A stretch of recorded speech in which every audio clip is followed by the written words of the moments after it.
ఈడొక పిచ్చి దొంగోడు. పిల్లి కళ్ళు మూసుకొని పాలు తాగితే ఎవరు చూడరని భావిస్తూ ఉంటుంది. అదే సీన్ ఇక్కడ రిపీట్ అయ్యింది.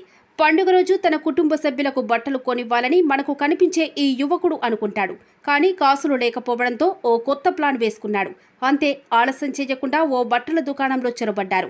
అందరిలాగే తాను అన్ని వెరైటీలు చూస్తున్నట్టు, ట్రయల్ వేస్తున్నట్టు నటిస్తుంటే పెద్ద ఆసామి వచ్చాడని షాప్ నిర్వాహకులు అనుకున్నారు. కానీ ఆ యువకుడు చేస్తున్న పని కొంచెం అనుమానంగా ఉండేసరికి తనిఖీ చేశారు. అసలుకే ఎసరు వచ్చింది. అడ్డంగా దొరికిపోయాడు. ఆ సీన్ ఏమిటో మీరు చూడండి అన్నట్టు ఈ ఘటన తమిళనాడులో జరిగింది.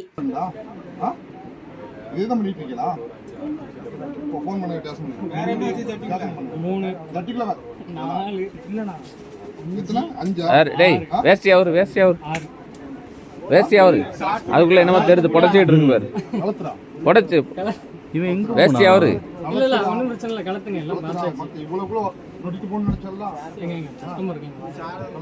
நீங்க சும்மா லேடிஸ் வா வா வா அங்க வா உள்ள நாங்க தான் நிக்கோம்.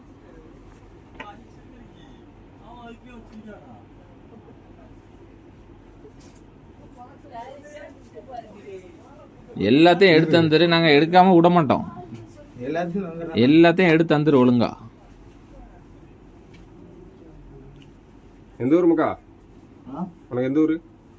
எனக்கு சென்னை. சென்னை